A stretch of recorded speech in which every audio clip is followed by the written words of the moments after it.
Are we rolling? One time for Dilla. Uh-huh. Make sure all the pizza's eaten. Here we go. Let's do it.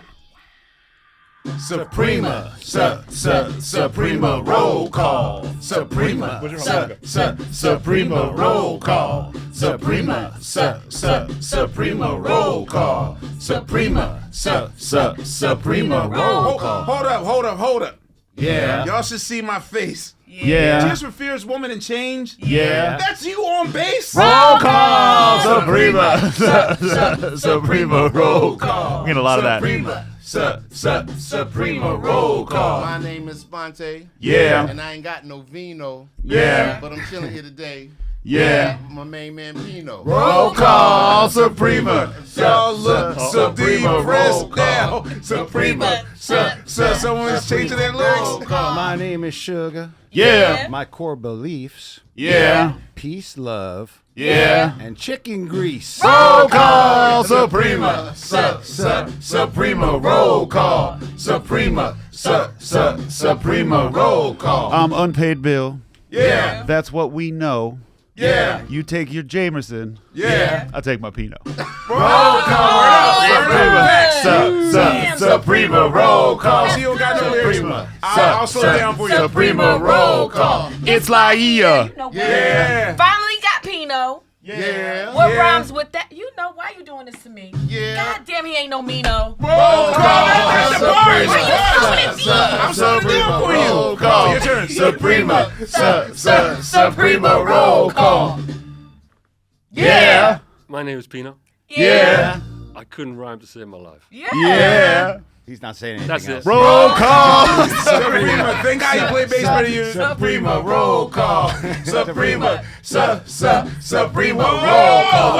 wait a minute. Again. Yeah. I gotta go twice. Yeah. That's you on bass. Yeah. And Another Day in Paradise. Roll call. Suprema. He don't even remember. I see that. Roll call. He's like, wait, Suprema. was that song? Suprema, roll call. Suprema. Suprema, roll call. Suprema.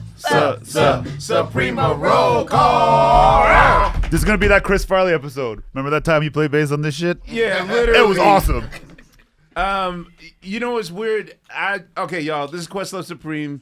That's Fonte. That's Steve. That's Unpaid Bill. That's Lightyear. I was trying to slow the theme down for you so you have more time to think and change your rhyme. Right? No. But I mean, now just ride the rhythm. Okay, you're right. I was trying to help Good you at rap. because I was told I don't support you enough on the show, and I Oh shit! And that's how you gonna do it? yeah, I was slowing the music down so you could have more time to think about your rhyme. And I did it, and you tipped the ball in. You won the champion. Okay. All right. Thank you. You won the ring. Now you finished strong. You finished it. You stuck the landing. We got a lot to go. Mino, yeah. It's like something like I was that gonna say 5-year-old would jalapeno. say. I had a. Okay. Well, jalapeno could rhyme with Right. Pino. Jalapeno. Yeah, I like that. Cappuccino. Wait a minute. If you do a gospel record, you could call it a jalapeno. None. Nobody. Wah, Yeah, I didn't like that. Okay, I'm wah. Yeah, totally. You call yourself a host. There's a Spanish record. Hola, Pino. This is probably going to be the shortest introduction ever. Ladies and gentlemen, if I only had one person to choose to play bass with for the rest of my days, I would choose our guest, Pino Palladino. Wow.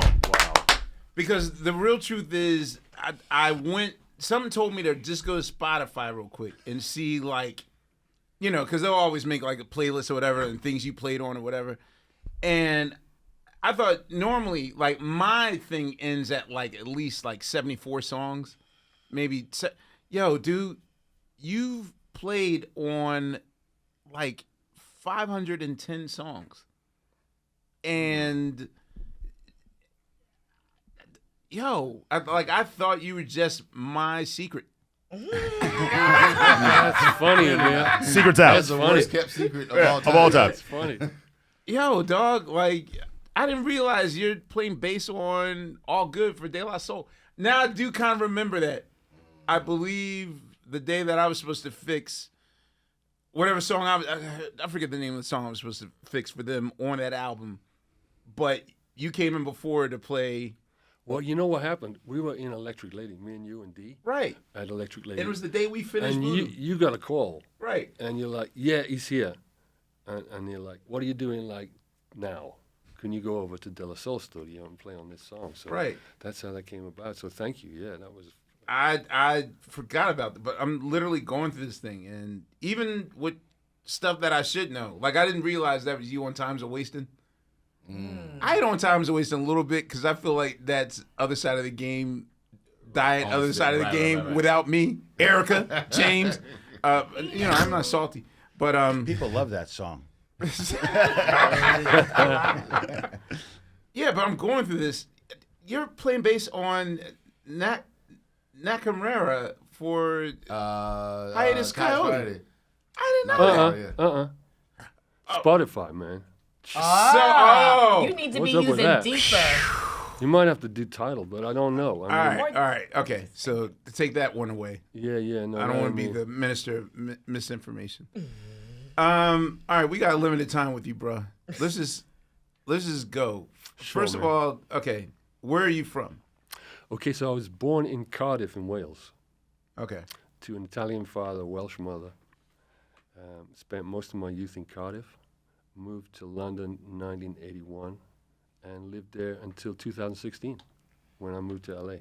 That's a real brief. Really? All right, so then day 2, you just became the funkiest motherfucker ever. Yeah, okay, Right there. So yeah, in Cardiff where I grew up, I heard a lot of different music. Down the docks area of Cardiff, there were a lot of soul music, a lot of African music, stuff like that, reggae. So I grew up listening to a lot of that music, and when I moved to London in the early 80s, I didn't really get to play that music. I was playing fretless bass, and it became a thing, and I played on a whole bunch of pop records, and different artists were calling me for that sound. So move on to like 1997, when I met Dee and you. That was the first time where I really got to express that side of that roots bass playing thing. Okay. So I know that here at iHeart we're allowed like 10 seconds of music. So just to let the world know, the song that really set it off, that I assume set it off for you and your reputation for bass playing was, of course, Lady in Red by Christopher.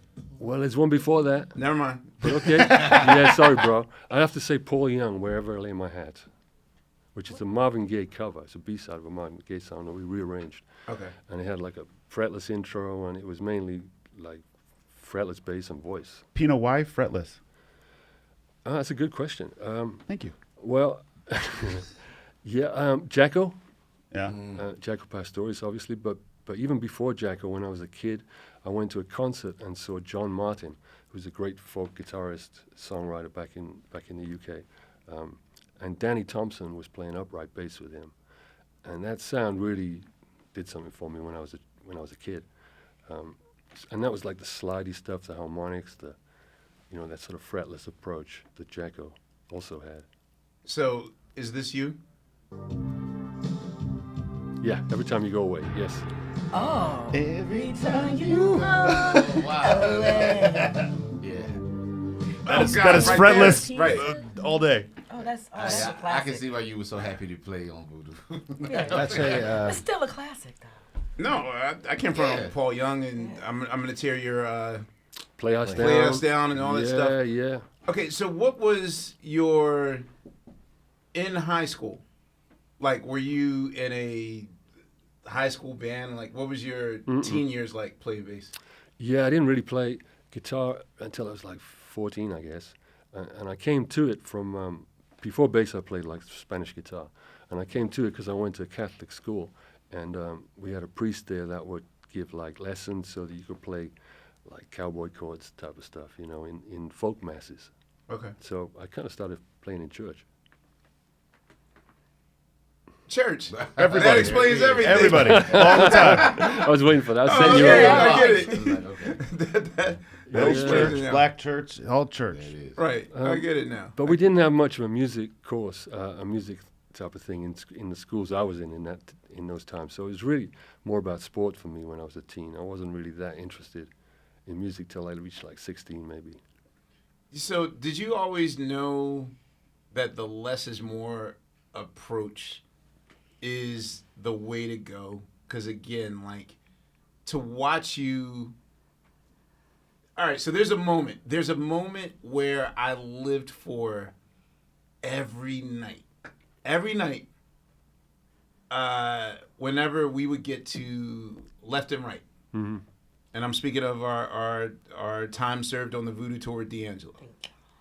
And, you know, that was every night was like a 2-hour and 15-minute experience. Absolutely. Or, you know, no indeed, sometimes. Sometimes even longer. 3 hours, right.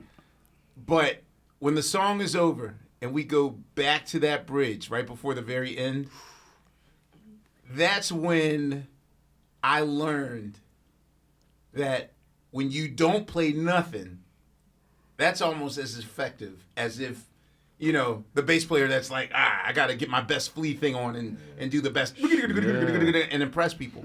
So you would play the groove and then come back in. And I don't know, like, I was just like, wait, why does that excite me? Why does not playing something excite me more? So suddenly I was like, what happens if I just take the kick drum out for 2 bars and see what happens? And then when it comes back in, it's almost like I came back even more granted. And I started doing that trick. And people, you know, like musicians, like the highest honor is the post-Dilla, like that woohoo thing. Yes, indeed.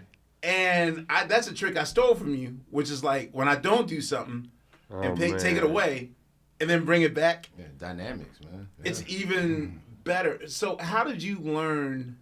He just forgot the notes and just.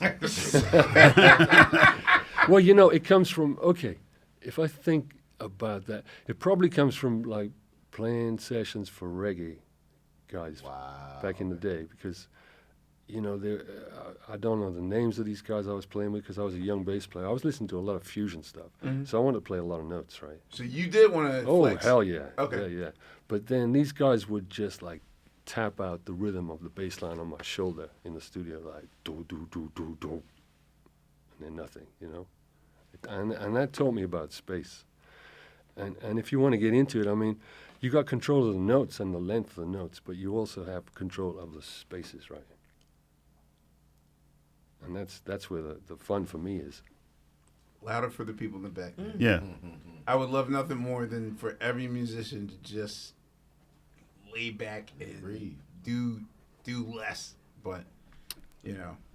Well, That's- yeah. But that being said, Pino, do you ever want to put together a jazz fusion band where you just fucking kick ass? Oh, Like, I have. oh, Yeah, okay. I've done that too. Yeah.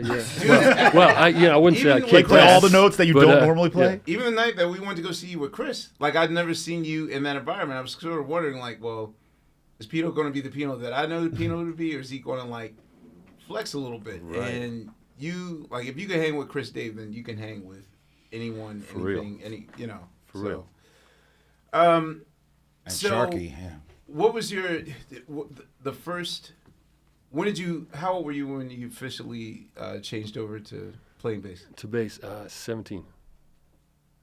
How weird of an adjustment is that? Yeah. Is it transferable? Yeah, for sure. Yeah, I mean, I was playing guitar in a local rock band, and we had a bass player, and you know, I kept on picking up the bass and like working out the lines for him to play. I had a good ear from very early on, and the more I played bass, the more I was like, I want to do this. This is more fun. So what is it like if you're in a situation in which there is a musician that you don't, well, because you said that you are showing the guitar player like what to do or whatever. Yeah, showing the bass player the lines and stuff. Yeah. Right. So because I realized that the bass, like for me, the drums aren't the focus point. You're just the traffic cop as the drum. And I'm looking to, like, I'm supposed to be married to the bass player. And you taught me that it's a marriage. Right. And not for nothing, without being disrespectful to my entire history, but sometimes it's like if you don't have a good marriage, air quotes, Yes. with the rhythm section, which is the drum and bass, then your music might be in trouble. And I've been in a few situations in which you don't vibe rhythmically. Right. With you're not on the same vocabulary, right? So for you, when you're in an ensemble, and now like since you're such a god at your craft, I would at least like to think that musicians respect where you come from and kind of want to fall in line. But is it hard to find musicians to come down to your level and and I don't mean the abyss as in like the bottom is a bad place, but like that zone where you are, where you do just very little, you do just the right things, and for them not to overplay or overdo. It's a good question to me, and I think it can be really frustrating sometimes when you know how something could sound, if there were just like minor adjustments. Mm-hmm. But in my experience, it never really helps to try and tell somebody that. They have to come to it. I was going to say, are you allowed to tell the person? Yeah, it usually doesn't work. Doesn't work out? No, it doesn't work out. Now, as a drummer, I've learned ways where I could force people to see things my way. I've learned like a loud flam, and suddenly everyone's like, they stop playing. Or if you docket their pay, they'll notice that. That works. That'll work. That'll work every time. Yeah, but I mean, there's and I'll slow it down or whatever. I mean, but now I just have a communication mic, so it's I'll just say stop playing, But is there a way that you talk to other instruments to reel them back, or if you hear a wrong note the keyboard's playing, you sort of? Not really in terms of harmony. In terms of rhythm, that's my thing. Rhythm. I'm hot on that shit. That's why we hit it off so much. But what you said about maybe the drums aren't the driving force behind a band. I think in beat-driven music, for me, like if I'm gonna produce something or put a band together, the first thing I'll think about is the drums. Get that right, and then everything's gonna fit in.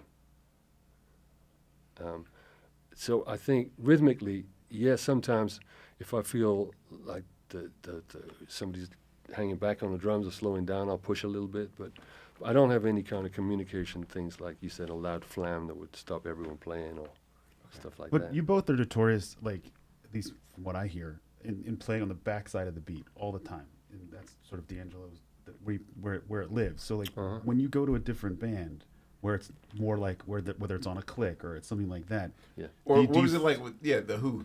Yeah, like that push. Let me say that shit would not work with the Who. Basically, at all. So you got to give what's called for. Yeah, totally, and that's what I love too about playing so many different genres of music. It's like it's all about the relationship with the bass and the drums, right? Yeah. Like in soul music, black music generally, the bass is important with the drums.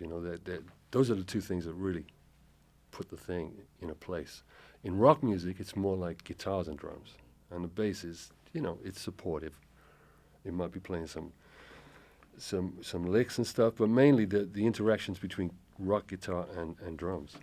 All right, so for every bass player that's listening that will kill me if I don't ask the right questions, what was your first bass that you purchased, or the first axe that you used? Fender Precision. Wait, you've always used a Fender Precision? Yeah, that was the first axe I had, back in 1975, I guess, yeah.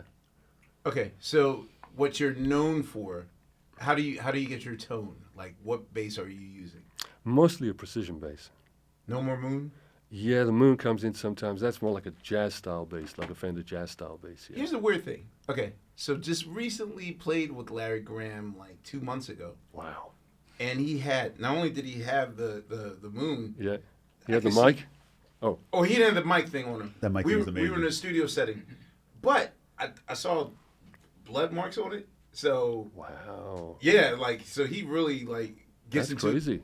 Right. But it was weird to me because I saw the Moon bass and I was like, wow, I wonder, if he has the same tone as Pino.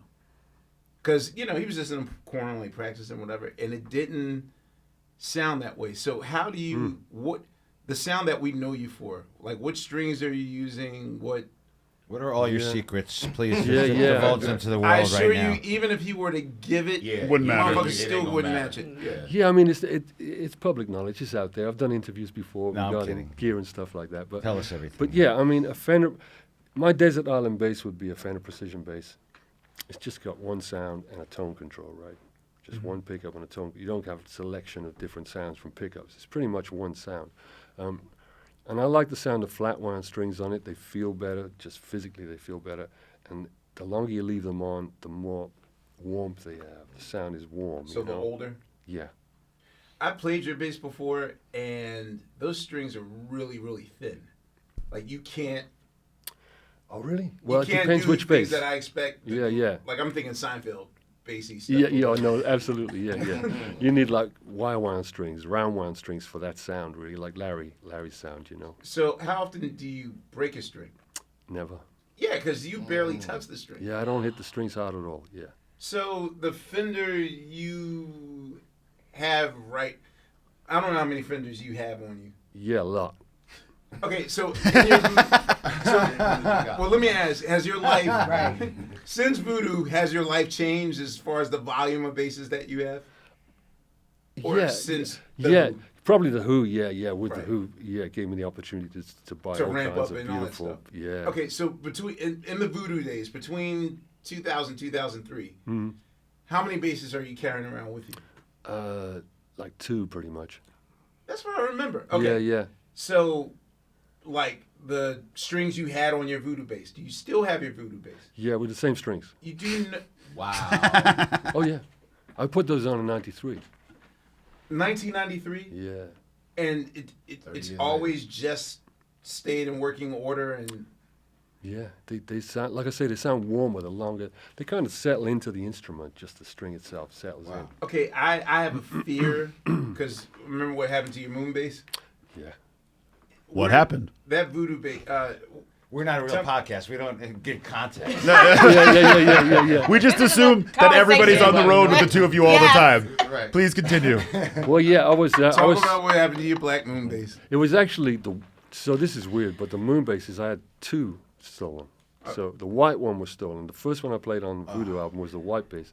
That was stolen. Somehow, when I checked it in San Francisco airport on a United flight, it just didn't come out in L.A., and that was the last I saw of it. During the Voodoo tour?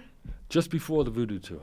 Damn. Just before Now, we I had didn't done want it. to hear this story. I know. Now I'm having PTSD. All right, keep on. But then I had I had a, well then I contacted the company and they made me a new Moon bass. They're like, yeah, right, dude, Pino, we won't give you one. Yeah, but they said there's a limited run of the Larry Graham, so we can't do you the white one like the Larry bass. And I said, okay, well make me a black one then. So that's how I got the Black Moon bass. Then that got stolen from a Who gig Wow. in like 2008. Yo, who keeps stealing Pino's basses? Yeah, Strange, send them right? back. Two Moon If you ba- can. but there's a good end to this story. Oh, It came back to me. Oh, thank you. That how'd was they quick. find it? Well, somebody bought it from a pawn store or something, and they were a fan, and they'd been watching some videos of us playing Voodoo, and they saw the bass had a couple of nicks out of the neck. Wow. And he's like, I think this is Pino's bass, and they reached out to me, and I got it back. Incredible, right? Real love, man. Yeah. That's real love. Fucking And bass somebody players. needed that. They took it to the pawn Wow. shop. That's real. That is a great story. You were going to skip over that? No. So but my thing is that the Voodoo Fender, that should never leave your house ever again. Like, Yeah. Well, it's safe. It's safe. Yeah, Yeah, like yeah. seriously, for me, I just got my Things Fall Apart drum set back. Where So- was it? No, the studio tried to auction it. Wow. So Are y'all really saying that you use an instrument for every project and then we just move on? Is that what we're saying? you know what? I'm different like that. So start with Fallon. Every 100 episodes, I make Ludwig make me a brand new drum set. Okay. It's problematic now for storage because I have about 63 drum sets, and I'm running out of space. So I got to stop that. But To your but chagrin. for the most part, I've documented every drum set I've played on for records. So every record a different set. That's what I'm saying. Sort of, kind of. So, I mean, but not by design. Like, oh, for this particular one, I'm going to use this one. For this, you know. But I Right. yeah, for Roots albums, I will like, hey, let me, especially with Phrenology, which was like, okay, let's make the Things Fall Apart record. Oh, let me try a different drum set. So that's where that comes into play. Can I Yeah. ask a question? So since you're divulging some of your technique, so where's the secret sauce? I'm thinking gain structure, and because Amir, how you're always talking about how the lighter you hit a drum, Yes. the more effective. Yeah, I it just sounds. discovered the lighter you hit, Right. that's where the pop comes. Well, So it's the same on a bass-wise, bass, right? Because if you hit any instrument too hard, it's going to choke it, right? If you hit the string too hard, it's going to bounce against the fret and choke the envelope of the note, So, I mean, a light touch gives you more bottom end for sure. Which is kind of counterintuitive almost. Like you would You'd think you can get more bass bass, by hitting it hard, but that just takes out the bottom end. And the harmonics, or how do you is that part of that? Not really. I mean, I love the sound that James Jamerson made on the bass, and that was the idea back in '93 when I got that bass.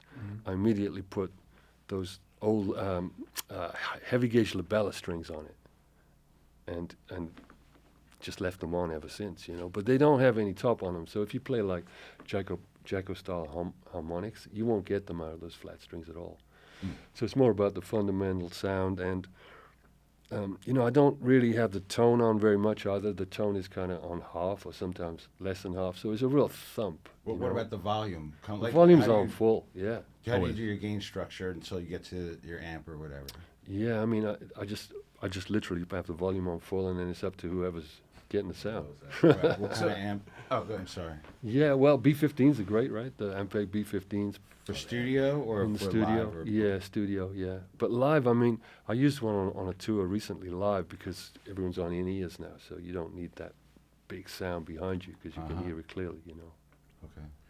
So, wait, I just had a brain for it. So if I'm learning bass, again, I'm using the opposite of you. A bass player I still respect, but kind of the opposite. Flea, Yeah, totally. what type of strings are those like heavy duty strings that could take the pounding and Not necessarily, but he probably uses like a medium gauge round wound string, I would guess. Because then you get the pop out of it, and the round wound strings allow you to get that bounce when you hit it with your thumb. Now, do you have the ability to go full throttle pop if challenged? I mess with it a little bit. yeah, but no, that's not my ballpark really. Okay. But if I guess your particular choice of strings, if you haven't changed them since 1993, then like, what if you run into a situation like now? Ampex tapes are hard to find. Right. Now I was recording yeah. at a time where Ampex tapes were everywhere, but had I known then, stock up on Ampex tapes, I would have stocked. But now here we are in 2023, and you can hardly find them. What if you're in a situation in which strings that you haven't changed since 30 years ago go like? Is there a likelihood of them? Well, one of them broke on a tour with D actually, on a 2015 tour with D. The E string on that thing broke, and I put a new version of it on, and it sounded like it wasn't very good at all. So they changed the recipes throughout the. Well, no, but those strings just sound different when they get older. So if you got three strings that fine are wine. like 30 years old and one new one, it just don't have Mics the are same way. tone. It's the same for microphones.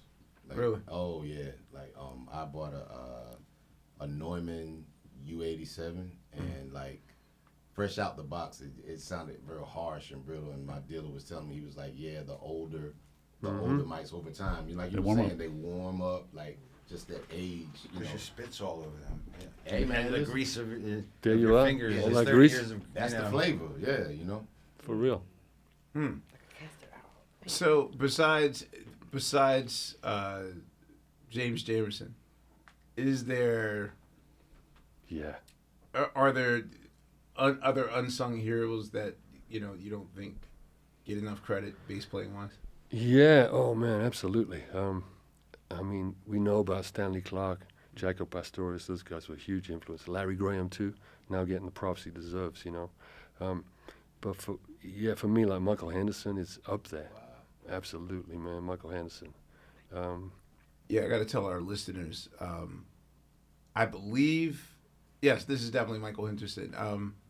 If you buy the Stevie Wonder "Talk of the Town," Live in in London, that's his. I believe that's his work on that version of "I Was Made to Love Her," where he's ungodly, like. And his solo albums, like Going Places. Yes. The bass playing on that, oh my goodness. Wait, I'm so glad. Get out of here. I know why we're laughing. I know why we're laughing, but yeah, we're not messing around with that. No, it's good to hear someone speak of Going Places with high praise, because I love that. We have record, a different man. Going Places story. Oh shit. That's a jam though. All right, so what was your first gig as a professional? Like your first session gig? First what session led gig. Up to that? Yeah. It was at Rockfield Studios in Monmouth in Wales. Okay. Quite a famous studio. A lot of great records were done there over the years. But that was my first session. And my friend was playing keys in a show band. When I say show band, they would do everything from Glenn Miller to like the Boney M to whatever pop was in the charts, you know. Like. Right. So they were in the studio for some reason, I don't know why, and I just went down to hang. And the bass player in the band, you know, they wanted like some slap and pop bass, and the bass player they had wasn't familiar with that style, and I happened to be there. So my friend told the musical director, and he's like, "Would you try playing this bass line?" So that was the first time I put a pair of headphones on in the studio, and played with a band, and I just loved it, man. I couldn't believe it. How old were you? 19 maybe. Oh, okay. Yeah. So then, what led to? We know of you. Well, okay. I guess Paul Young was Giles. Jules Holland. Jules Holland first. Yeah. Okay. Jules Holland got me to move down to London, Okay. so he offered me a. Well, let me explain. Was Jules Holland in? Squeeze. Right. He was originally in Squeeze first, correct? Yeah. Yeah, he had just Before left he became a Squeeze. talk show host. Before he had his Yes. solo thing with the Millionaires. Yeah, Jules Holland and his Millionaires. So, and then the talk show came much later, I think. Yeah. Okay. So what was that experience like playing? How long did you play with him? Oh, I played with Jules for probably like a year, 18 months or something like that. There's a great album cover. That In the car? That Pino's on, yeah. That was fun, man. I love those days. That was fun days. And so playing with Jules, I was just playing my Fender bass. And I went down to audition in London because the sax player in Jules' band, I knew him in Cardiff, and he said, Jules is looking for a bass player. So I went down to London and auditioned. Just sat in his room and played with him, followed the left-hand piano thing, you know, the boogie-woogie kind of piano thing. And we hit it off. And he said, you know, why don't you just join the band? I'll pay you £50 a week. You can sleep on my couch. So that's how I moved to London. What year is this? 1981. Okay, so was that a good living? Oh, financially? Yeah. Hell no. But it was okay. It was okay. I survived on it. I always ask this question. I never get like a satisfactory answer, which, you know, I'm just trying to time travel and also deal with the inflation part of it all. Like, Yeah. I want to know, in 81, in your mind, what is a good living? Like, what would have been ideal for you? Is it 500 pounds a week? Not even, like, you know, 200. I would have been happy with 200 a week back then. I would have thought I was doing really well. Okay. So what does 50 pounds a week get you in London in terms of, like, are you just crashing in a room in a couch? Back in, it was Hardly just eating? Yeah, pretty much. Okay. Yeah, well, Jules' mum used to cook for us, bless her. So, yeah, that was nice. But yeah, not a very healthy diet. You know, packet of cigarettes, some weed, you know, usual thing. The normal diet, musician's Nothing diet. much on that. As far as touring is concerned, like, you also had to tour this unit, correct? Yeah, we toured. Oh, this year, did you say? Sorry. No. With Jules, back in the day. Yeah. Yeah, we did some touring. That's my first tour of America, actually, in New York. Really? Yeah, we did a tour of the East Coast, just traveling up and down in Miles Copeland's van. Miles Copeland was the manager back in the day. Stewart's brother, right? Yeah, manager of the police. Okay. Was he also the manager of Jules? Jules, yeah. Okay. All right. Yeah, so we did a little touring with that. We released one record that didn't do too well. Nice album cover. But yeah, exactly. But whilst I was in New York, I went into Sam Ash Music on 48th Street, where all the great music stores were back in the day, right? Best block. And I walked in there and I saw this Music Man fretless bass on the wall. And I was like, oh, I'd like to try that. So I asked the guy if I could try it, and I played it, and I could play it in tune. You know, it really suited me, that bass. So I bought that bass there and then, and that was the bass The bass? that led to all the fretless sessions that I got to do after that. So such a unusual sound than what you were previously playing on. Yeah. Was there any convincing Paul Young or Chris DeBarge? I always say Chris DeBarge. Chris DeBarge. Chris de Burgh. Chris de Burgh. Chris Okay. de Burgh, yeah. Like, was there any, or not even them, like their producers or? You know how that all came about in me? Whilst I was with Jules, I got a call from a friend of mine, Chris Slade, who was the drummer at the time with Gary Numan. He went on to play with AC/DC and a whole bunch of stuff, and played with Tom Jones back in the early days. So this guy done incredible work. Wait, you're trying to tell me the same guy that played Cars with Gary Numan was also the guy that could have been played on It's Not Unusual? Not Cars, but the album after that. Is an album I was involved in called I Assassin by Gary Numan. Yeah, you know what? Here's the weird thing. If you ask Wendy and Lisa about, you know, the influential records, like, it's so weird. They mention every album but that. Like, they'll mention I Assassin and the one that real? came out in Wow. 80. Like, if you listen to the 82 record, the album that came after, Prince basically, like, it's kind of his North Star. He might have listened to that? Yeah. Oh, that freaks me out. Yeah. That's amazing. Wow. So yeah, this guy, Chris Slade, he phoned me up whilst I was with Jules Holland. He said, look, I'm working with Gary Numan. He's looking for a fretless bass player. Do you have a fretless? And I said, well, as it happens, I just bought one in New York just a few months ago, you know.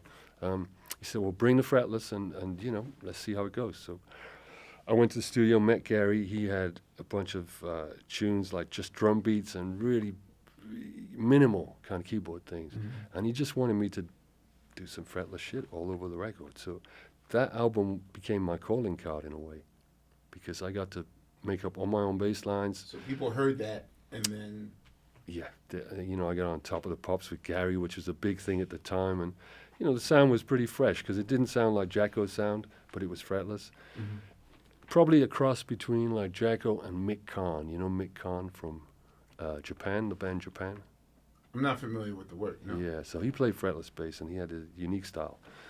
So I would put myself somewhere in the middle of that, like with jazz references, but also like arty kind of arty style of bass playing. Right. Pino, how do you approach construction of fretless bass lines versus fretted? Is it a different approach? Do you think about it Yes. differently? Yeah, totally. Yeah. In what sense? Well, the way I would approach it on the fretless bass is more from a melodic Yeah. sense, you know, just trying to find melodies, and because it's a very expressive instrument, right there. I'm going to try to spell this word, and I'm going to figure out what this means. And Fretless? I'm a musician like the rest of y'all. Oh, Like, that's just- All right, crazy. so a We're fretless- nerding out here, right? So you've seen a bass player before, right? In terms of like the part that they play with their left hand. Okay. A fretless bass, I would say, is the sound of, like, you know the difference between electric, what Adam Blackstone plays, and an upright that Krista McBride plays, Yes. like the jazzier sound. A fretless can give you the sound of an upright jazz. Am I incorrect, or? Yeah. I mean, you don't have any frets, so you can just slide the notes, you know? It's a different envelope to the note. There's a different shape to It's the Lady note. in Red. You know that song? Yeah. That's the sound of the fretless bass. You don't know Lady in Red. Guess like Lady in Red. Yeah, Oh, yeah? I'm an 80s we baby. know your work, Love Pino. that. That's amazing. But now you got me curious about. Assassin? Should have just said I Assassin. Assassin, right? Should've I said Woman in Assassin. Red and fucked all So, of them. like, we take Mystery to Bed. That's one of the titles. I remember that. Yes. What else?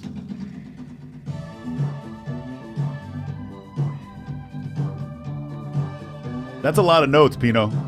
That's like more notes than usual. Oh, yeah, that's a different me. I remember Yeah, that's that a whole guy. new you. So let me ask you: do you respect? And I just seen them 2 weeks ago. Do you respect old boy Duran Duran? John Taylor. John Taylor. Yeah. Sure, man. Yo, he was killing. He played All right, that. so I saw them at Red Rocks. They're on tour with Nile Rodgers right now. You guys should really see them. Like they're still in top form. I believe it feels like some of those songs on the Rio album are also fretless. I don't think so, but well, maybe. I'm not familiar with that album actually, but I think it was more a sonic thing back in the '80s because you didn't play bass, right? There wasn't much bottom end bass on it, and you would probably play your bass track in the control room, when everything else had already been put down. So you're going for a more kind of a sound that's going to pop out of the speakers. You don't really have to play support bass. Can you play upright bass? No, not at all. Have you touched an upright bass? I've touched it. I love it, but I can't play it. It's a different instrument altogether. Really? Yeah. So just gun to your head if you like. Oh no, I tried to do a gig on it, and my hand was so painful after like one gig, one song. Really? It's such a physical thing. It's a different thing. muscles. Well, what I play is like a guitar, right? It's a bass, but it's a bass guitar. So that's a whole different thing, yeah. But I love it. So what steps are in between Numan and Paul and Chris DeBert? Like, Oh what yeah, steps that's are in the between? so Numan. That led to Paul Young in a way because Paul and his producers got to hear those Numan records and imagine that sound on the record he was making, and then like Dave Gilmour from Pink Floyd, I did his solo record. That was a big one for me. Just to get a call from him and I want you to come and do this album with me in Paris. I was like, oh my God, this is it. So for you, is Lady in Red sort of like the world's wake up call? Like, get that guy. Yeah, it might have been, but I think more the Paul Young stuff. Because Chris came to me from Paul Young, Chris DeBerg, yeah, because everyone kind of wanted that sound for a minute, that fretless sound. So at some point, did you say, "I don't want to Do that anymore? I don't want to be pigeonholed into this sound"? And Much later on, I took it happily for a long time. Yeah. And we made $50 a week. You know what I'm saying? No, it went for a good while, but it did get a little tiresome, after a while because, when people want you to do what you did, not what you're going to do, it's a different thing, right? did the Don Henley record Wait a fall minute, somewhere? that was a freaking gym and a half. Wait, Yeah. I gotta register. Say that again.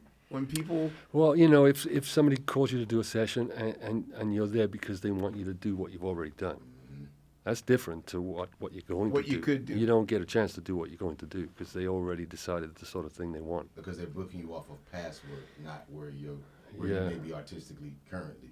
Yes. So your life must be hell after Voodoo.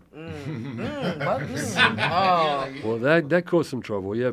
But that was the amazing thing about. Well, I met you and D on the same day, right? Right. Yeah. On a BB King session. Yes. And I didn't even know he was coming. I had no idea. And I Right.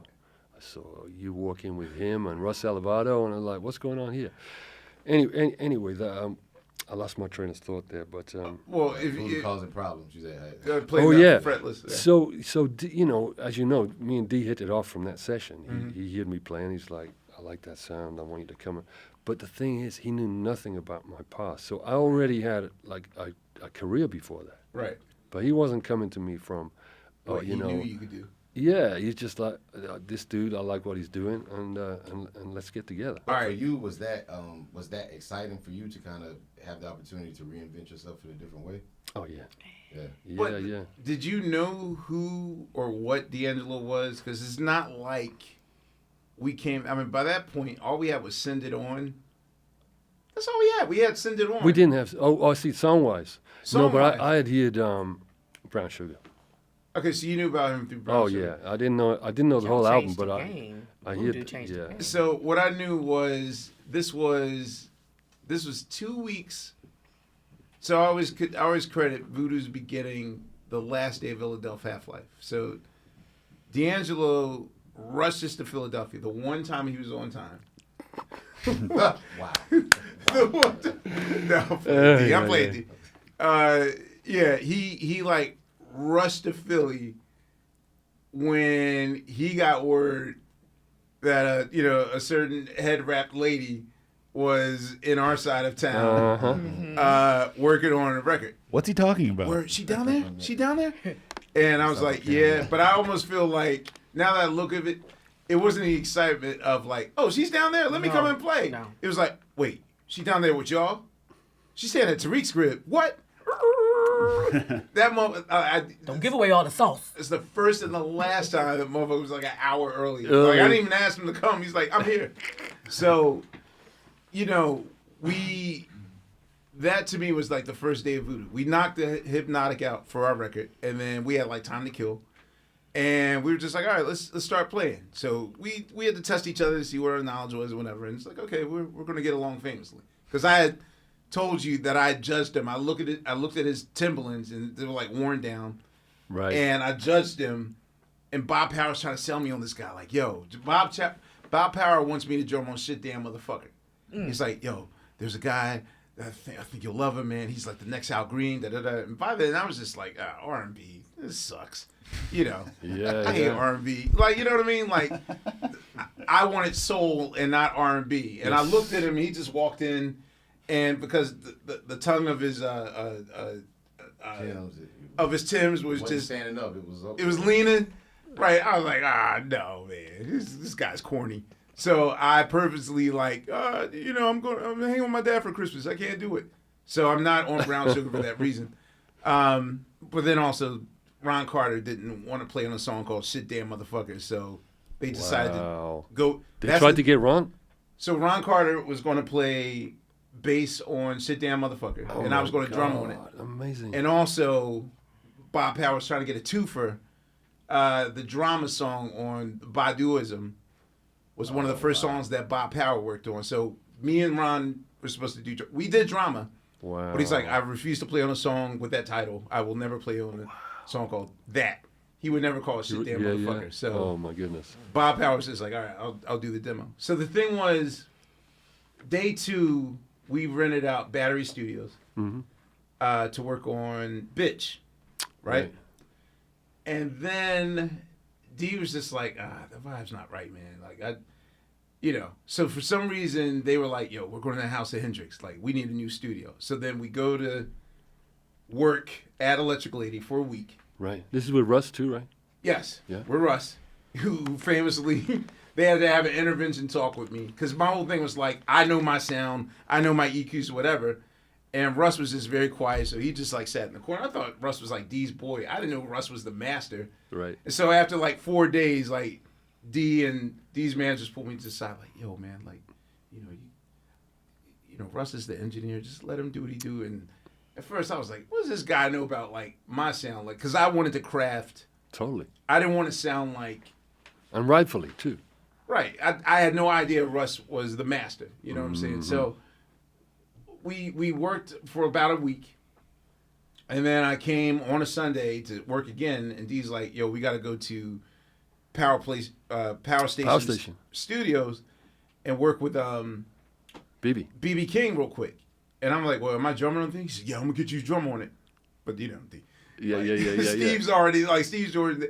So once Steve Jordan was there, then next thing I knew, me and Angie were just babysitting Lil Mike. That's right. Right? I remember. So, right, I'm babysitting Lil. I'm asleep while y'all, like, working on this song for, like, what, 2-3 hours? Yeah. And D comes into me, wakes me up. He's like, yo, man. Yo. That white boy is the shit. I was like, huh? He said, that's funny. You don't understand. He's going to be part of our army, man. He knows what he's doing. Wow. Now, I was telling him, like, yo, man, but, what about, we had just gotten, what's his name? He did the Root and Spanish joint. Charlie. Yeah, he was all going. In my mind, I'm like, no, dude, it's Charlie. Like, let's stick with him. He says, yo, man. He's like, his level of bass playing is just next level. And I couldn't imagine, because it's not like I knew of Jay Dilla's sound like that.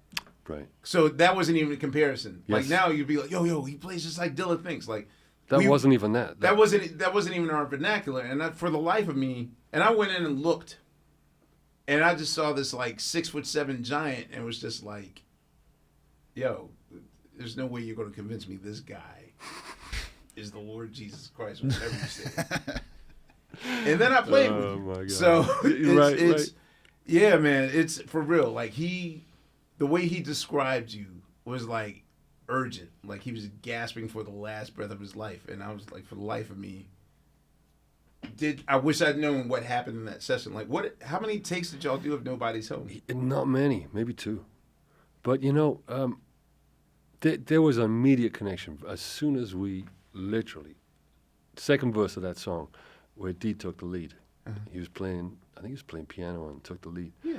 And he took the lead and I'm playing, I'm like, damn, he sounds so good. And it kind of informed me, all of a sudden I was like, man, I can do, yeah. And I just went for some shit, Hearing his voice inspired me to try some Jamerson style, walking around a little bit more, playing some busy bass stuff. And I felt him react to that immediately. Something happened on that tune, but that was B.B. King too. Wow. B.B. made that happen. So, the burden, I won't say the burden that is voodoo. Let me just ask you from the post-voodoo effect. Yes. Do you now run into musicians that just insist that you play draggy or behind the beat or those things, or? There was a little bit of that, but not much. And the thing is, as well as I do, that shit don't work. It only works in the right environment. When we're all together. And for me, the right environment is me, you, and D. And if Spanky was still alive, he isn't, but Sharky. There's such a profound understanding of what that is, but we couldn't put it into words, right? It's like a microsecond management thing when you're playing. It's just the feel happens. It took a bit to adjust to, because I think even for me, I saw this as my chance to escape what I thought in my head was going to be like the claws of the Roots. Like, okay, well, we're not going to make a mark on our own music, so this might be an every man for himself thing. Right. You started to stray a little and think. Well, it's not like I was like, all right, let me plant my flag elsewhere to see if I can get out there. Like, it wasn't like the self-promotion thing. But it was also like, I was just paranoid that the way that he wanted me to play, like, I was intrigued by the Jay Dilla shit, but I'm wait, you want me to act like I'm a drunk 3-year-old? And, Well, it's a challenge, right, to try and sound like you can't play it. Right, but I'm thinking of like, oh man, Lil Jon's gonna laugh at me, and this drummer's gonna laugh at me, and this drummer's gonna laugh at me, and so it took me a good maybe 2 weeks to get used to, because you got D's thing instantly. Yeah. Totally. And I didn't know who to follow because you drag behind, but then he really drags behind you, and I'm trying to figure out like, well, where do I fit in between you guys? Right. So it took like a good 2 weeks to. But when that shit really kicks off on me, you're playing, you're on time, if not on time, in front of time. That rhythmic tension, right? We never talked about it deeply before, but that's what it feels like to me. Because if I'm trying to play that stuff and a drummer will start to slow down with you, right? Right. Then it's not working. It has to have that tension. It's like, it's a So Amir's on top, you're behind, and D's somewhere in the middle? Oh. Yeah, we're both behind, me and Dio. But Quest will also come in. He'll join us on some things, like it might be a little nod on the hi-hat, or one kick drum will be misplaced. Just enough to. Yeah, enough. Yeah, to D wants me to like my hi-hat always has to be like one of my 3 things: either my kick, my snare, or my hi-hat has to be consistent. Yes. And then I had to divide half my brain to drag this in another way, but still keep this consistent. But then playing with D'Angelo and Pino, D'Angelo gets the glory position of either playing right on top of the thing or really dragging. Right. And before, when he would drag, I'd go with him, and he would stop the song like, no, don't go with me. Where you at? Stay where you at. And I'm just like, wait, dude, like I have my own problems in trying to figure out which limb goes which speed. And then this guy's like slightly behind me, but I could deal with that. But you are really throwing me off. So it really took 10 hours. And, we'd spend anywhere between 6 to 12 hours consistently playing. So I just Yeah. consider For that. the tour, Amir? Y'all, you talking before y'all even hit the stage? No. This is the Just the Voodoo album. album. This is Yeah. Sessions. just Because it seemed like at some point, just watching y'all during that time and watching Amir, because we should make note that, like, I don't recall a time in your career where you've done what you did for Voodoo. Like, you paused stuff. And it seems like when y'all got on stage, everybody, Anthony and Hamilton backgrounds, everybody included, it was like spiritual, Yes. right? I think because we all came one at a time. Like first it was D, it was Yeah. D and me, it was us three, and then we right. brought James Poyser in, Right. and then it's almost like you have to bring. And then Spanky started coming, so it was almost you had to do a one at a time thing, and that person had to figure out like Where when they to cross the fit street. in. Right. Here I Okay, go. what is going on here? Yeah. But when y'all all figured it out, it must have felt like y'all were moving as one at some point, right? Like, That's exactly right. Yeah, it's the most. It's yeah. I mean, the Soultronics when we had Roy in the band. No, and, man. Yo, y'all's. I yeah, still have. it's crazy. I'm sure it's out now. The Live in Stockholm. The, yeah, D'Angelo, that's the a- Voodoo I think Tour that's a live. bootleg. That's a bootleg. Oh actually. yeah. It is. Yeah. I've cleaned my house so many times with that album. Man, y'all, I love that record. No, And but I'm that not is normally so. a live That's guy, so but- rare. That is so rare. It Let me tell felt you. like But it. the funny thing was, right? You got to remember back when we were doing this, I was already 40, 41, right? So I knew. You're still 41 to me. yes, you are, Pino. Yes, you are. No, but the Non-black doesn't crack. Oh, look at that! Whales don't fail. Dang. There you go. There you go. I'm gonna step off the mic for a All minute. right, no. You can talk now. Go ahead. Yeah, that sort of thing is so rare, and that was the first time I'd been in great bands before, but it's the first time I'd experienced that kind of feeling. And as I say, I was in my 40s at the time, so when we got together in a rehearsal room with the full band before the tour, and I heard that band playing, I was like, these guys don't know. These guys do not know what I know, because you couldn't have had enough experience to know how special that was. Did you have a favorite night on the Voodoo Tour? No, I don't. Every night? Every night. I had, man. For me, I hate saying the story. The Minneapolis show. Did he come? I don't remember it All particularly. right, so this is all right. I kind of I almost did another spoonerism. I blame John Perales for this. So John Perales, who's always been kind of a playful thorn in Prince's side since, like, him and Prince are the same age. He started writing in Minneapolis at the same time Prince came up, so he's kind of been like the one consistent local Minneapolis writer that, that Prince would sort of,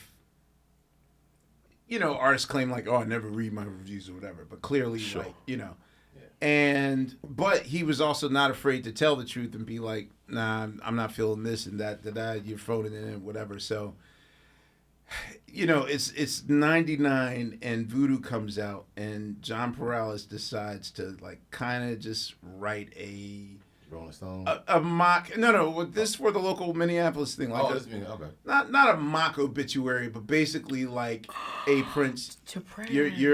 Your number's up, and there's a new king in town. That sort of thing. no. Wow. Which, as far as I'm concerned, both Voodoo and Black Messiah were always love letters to our hero, and so, but, it.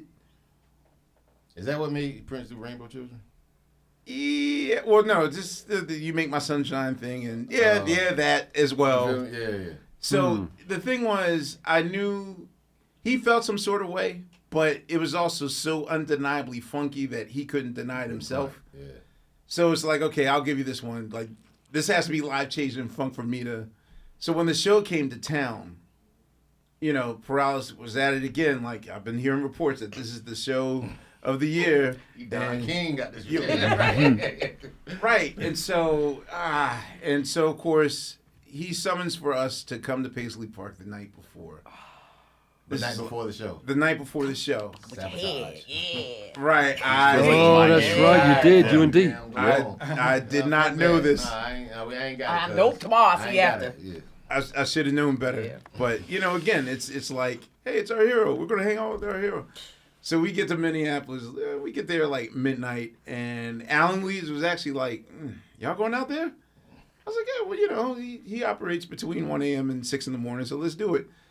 So Robbie, the driver, comes to get us at 3 in the morning, and we go out there, and I should have known better. Yeah, he was. First thing he came in, so how does it feel, huh? Oh God! I can see it. I can see it. And so we were just like, that's cute. Yeah, man, it feels like me, but I'm just playing. I'm playing. No. Right. Was he on his own?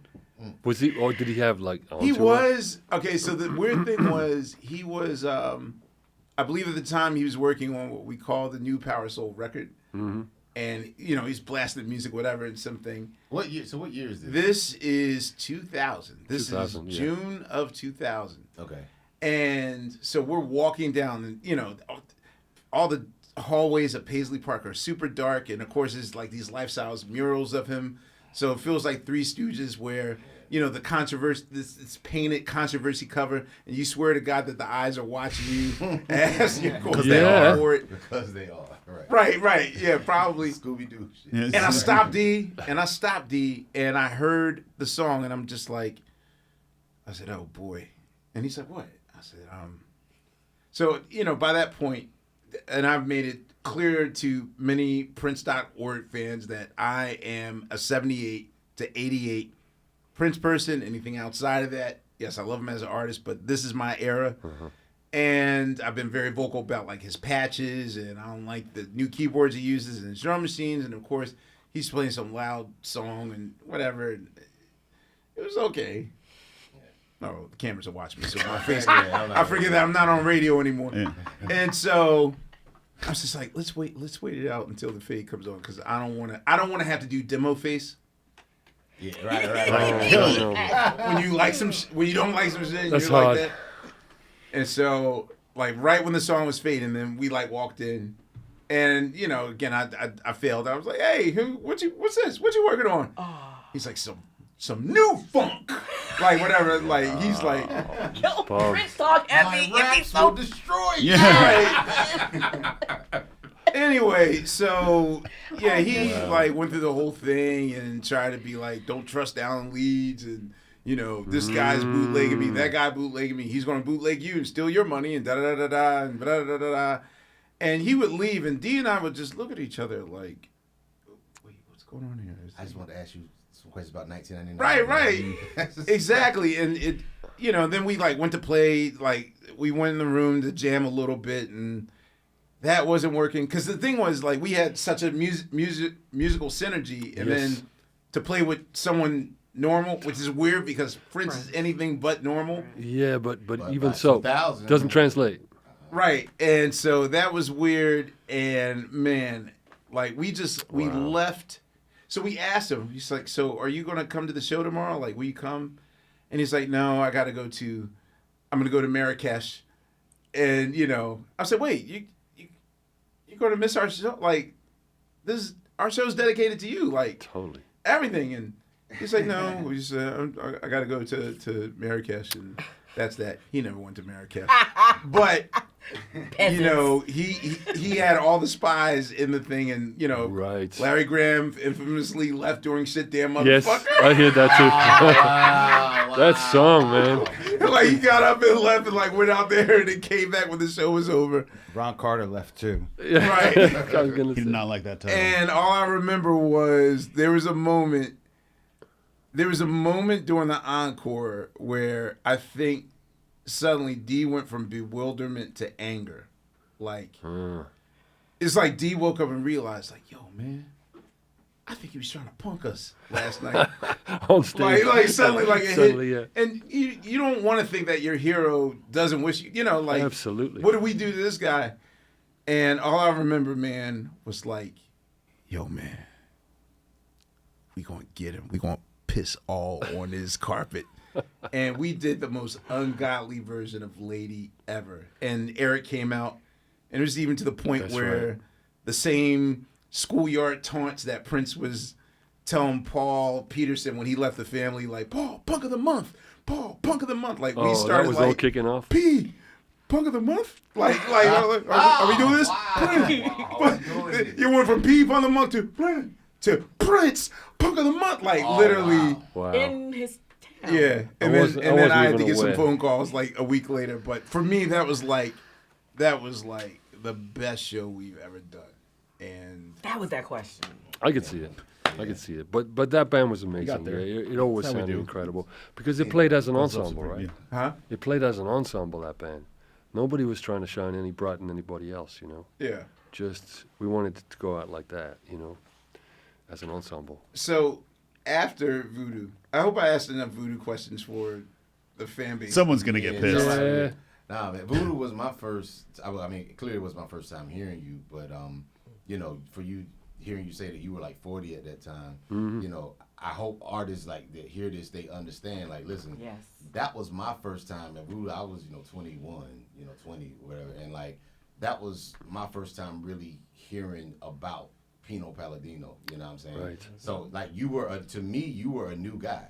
Right, You that's know what I'm crazy, saying? yeah. In For 2000. that generation and for Yeah. my for generation, those you were a music new guy. lovers, yeah. That's a new me. Straight up. But yeah, also yeah. shows you can Were do you a 40. shocked at the kind of the hero's welcome that you got from the musician community? Yeah, totally.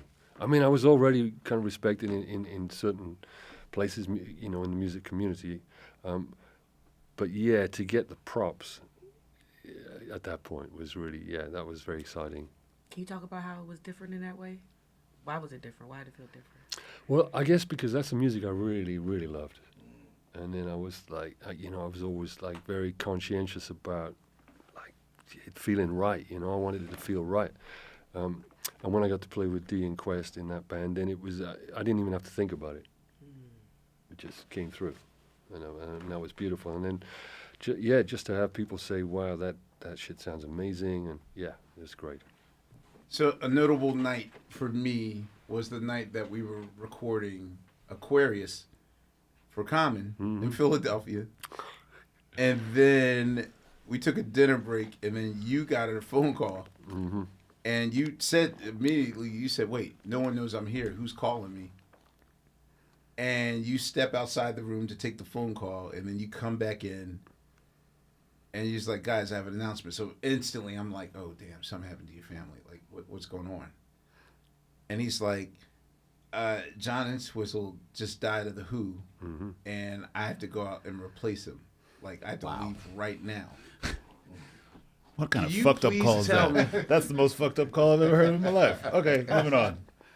Pretty much. And I never got to ask you this question, because what I do know is that you had to learn 41 songs? I don't remember the amount, but there wasn't a set list. It was just learn, like CDs like this. And that guy plays all the notes. Yeah. So, one, what was your Who IQ before that phone call? Wow. I probably knew 4 or 5 songs. Oh, wait, I wasn't expecting that. I thought you at least were going to say 4 or 5 records. No. So you kind of knew nothing about the Who at that point? I bought some of their records when I was a kid. I bought Won't Get Fooled Again. And then I remember Can't Explain, My Generation, the big hits, but I really wasn't familiar with their albums.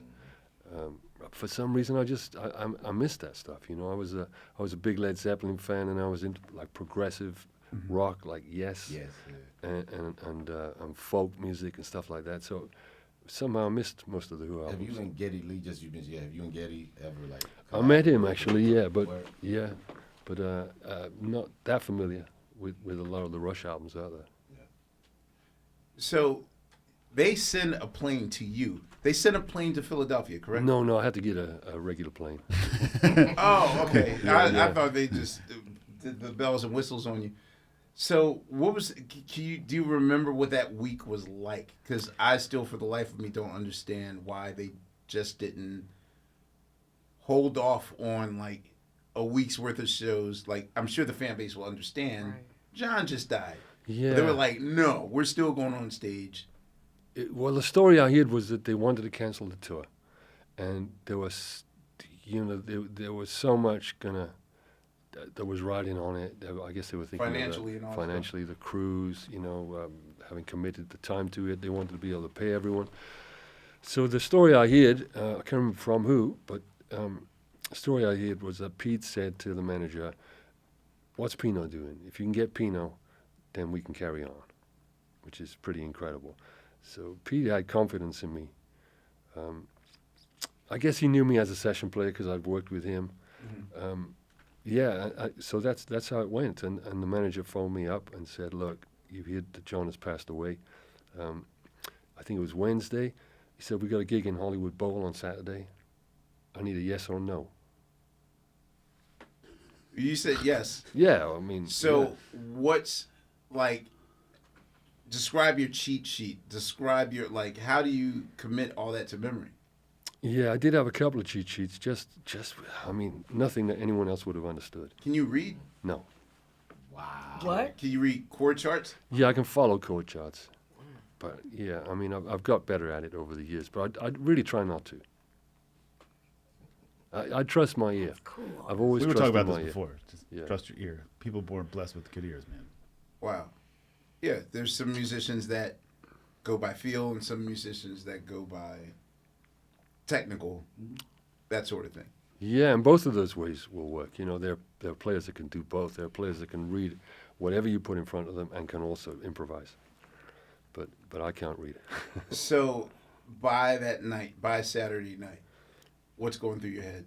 Like, are you just cramming 24/7? Are you going to sleep to the songs? Yeah, well, I had I had one day and one night, and I just was up for 24 hours, just literally headphones, bass, just trying to go through as many songs as I could. What was the hardest song to do, to figure out? Well, there wasn't one song that was really hard technically because I didn't try and play what John was playing. I couldn't have played a lot of those bass lines because his technique was so unique.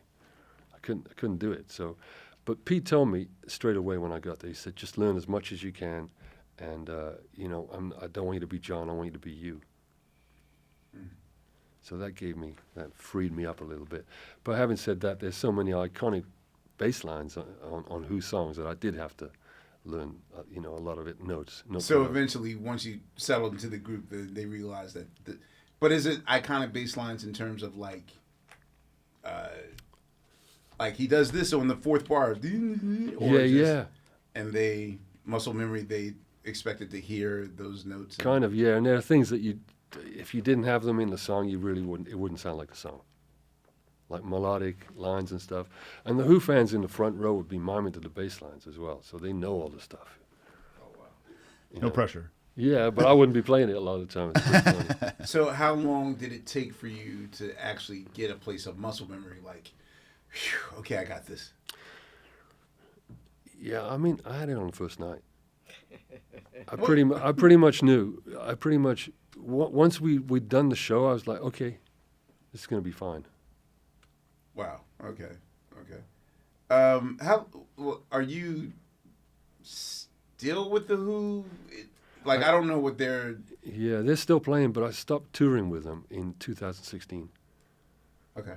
Yeah, but was it hard to walk away from that? Yeah, it was absolutely, yeah, because I'd been there a long time. I'd been touring with them for 14 years. So when you commit to them, and I know they're not a 24/7 touring unit, is it a thing where it's like, okay, we have you on retainer to always be available? No, they don't do that shit. You just get Gig to gig? Yeah. But what if you decide to tour with the D'Angelo again? Yeah, right. They would have had to. You had that problem. I did, yeah. I had taken on some Who shows, and I didn't want to let those guys down. And then Dee suddenly put some shows in that I couldn't do. Yeah, so, but that all worked out. Of course it did. You had to raise your own Pino. Yes, I Yeah, did. who's Pino when Pino's not there? Yeah, that's a good one. That was Who's pretty Pino good. when he's not there? No, who is It Pino was when he's Rocco not? Palladino. Oh, yes. Wait, what? Oh yeah. Oh, you best believe. Oh, and yeah. I hate to say this, but goddamn. Oh, yeah, for real. Word. But he's your son, so I don't think you'll get offended. But goddamn. Wow. How old is your son, man? He's 31. Oh, okay. Yeah. That's dope. I was Nah, just- dog. Rocco is currently drumming with Ah, He's playing with Yusef Days, yes, you said but he's also he killed the Picnic, yo. Oh, no doubt. Yeah, That's yeah, a great he came to band. the Picnic and killed. It's a Man. great band. But Rocco's here now. Actually, he's playing. Fabiana, my daughter, my oldest daughter, is also playing in the band. This guy called J. Paul. J-A-I? Yeah. Paul? Yeah. Wow. So they're playing tonight. J. Paul. Yeah. Okay. Yeah. So Fabiana and Rocco are playing with him at the moment. He's playing at the Mayan tonight. This is so And weird. the 'cause- thing is like those are kind of, I mean, maybe not as much J-Paul, but definitely Yusef. Those are all kind of the children of Voodoo. You know? Yeah, I think so. And I think so with Jay as well. Yeah, Yeah, yeah. definitely inspired by that stuff. that is crazy. So 'cause it is I crazy. remember meeting your kids when they were like, They were at Radio City when we played in 2000. You know, Rocco was like 6 or something. You I know? wondered, like, did they pay attention? Oh, yeah. You think so? I That, didn't- that's what happened to Rocco. So for him, seeing that show, He- Radio he- City Music Hall, I think definitely that. And also just being around me when I was doing that music. yeah, no, Rocco is, like, Rocco plays with D'Angelo. That's how good Rocco Palladino is. Mm-hmm. And, yeah, wow. That's just, How many children do you have? I have 3. Okay. All musicians? The third two? Yeah, Fabiana, my oldest, is a keyboard player, songwriter, singer-songwriter. She has a record coming out soon. And then Giancarla is also very musical, but she actually doesn't work in the music business. And then Rocco does work in the music business, yeah. Yeah, I'm so lucky. so how do you divide your now that you're your own planet and you're not just like a just a musician, Just a done for session hire. musician, yeah. Right. So, like, at what point did you decided to establish your brand and do these like records and all this?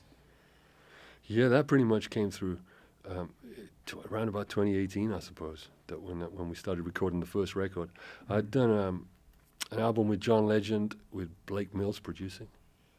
I didn't know you were on that record. Yeah, well, and Chris too. Yeah, he called me and Chris to play on that record, and that's how I met Blake. Yeah, that's such a, it's weird living in kind of in the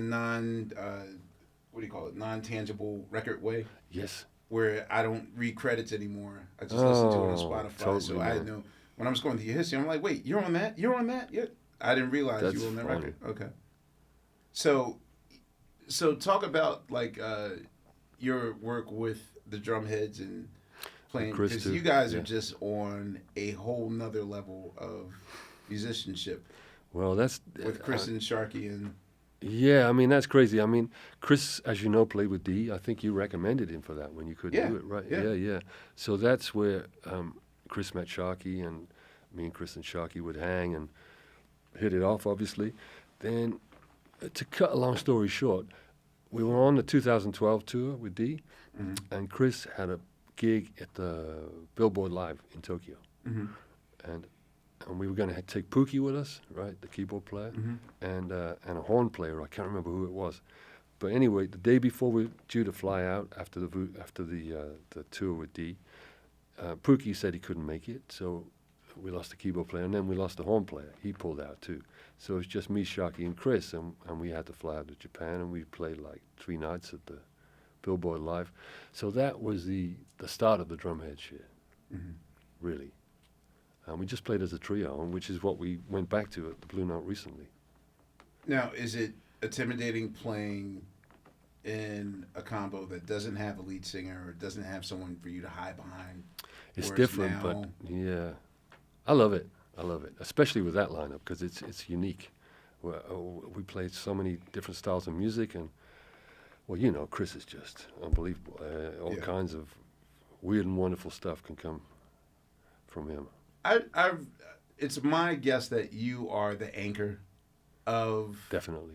that unit, because when I last saw you guys at the Blue Note, you were the one that was tapping your foot constantly. Like, you tap your foot and your chin goes up and down. Yes. And so I realized, like, okay, so you give Chris the freedom to do what he wants to do, and you have to keep that in your head. So you're the anchor of it.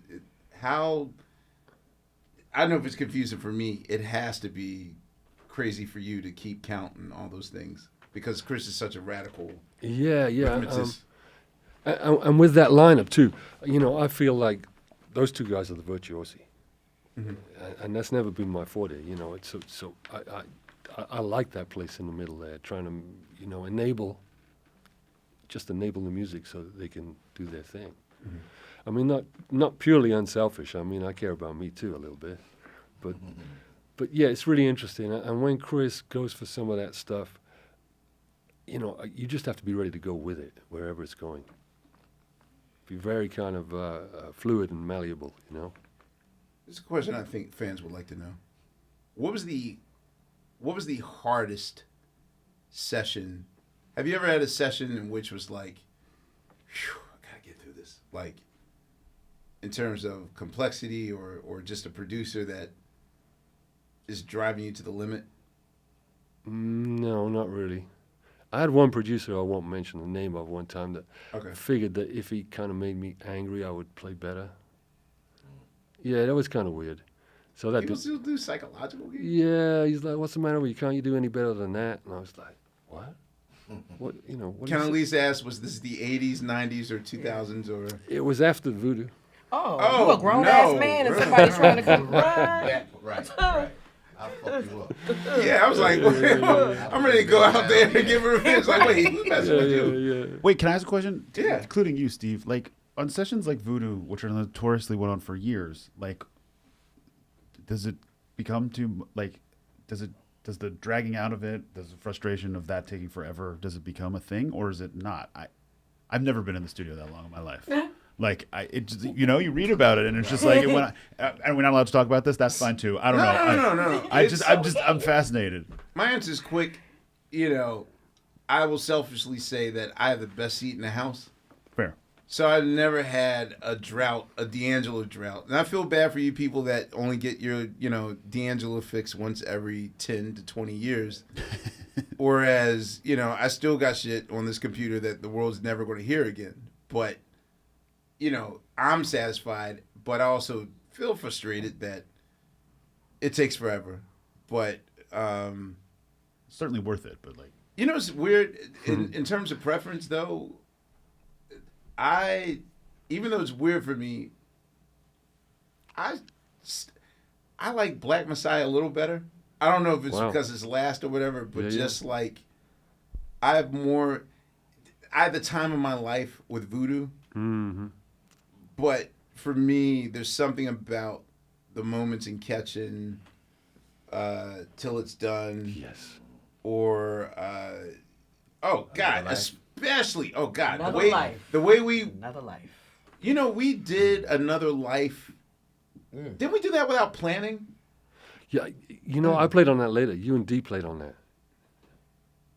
I overdubbed. I feel like we went... Okay, so was it Till It's Done where we all had to do it together or something? We played Till It's Done together, yeah. Okay. Another Life is literally... It was just unplanned. It wasn't like, hey, what's that part? Okay, do we do it in 12 bars? It was just like... That's crazy. He just started playing it, and then like... And I was like, okay, this should be like a bridge or something. Okay, I'm going to do a turnaround for 2 bars. And he just...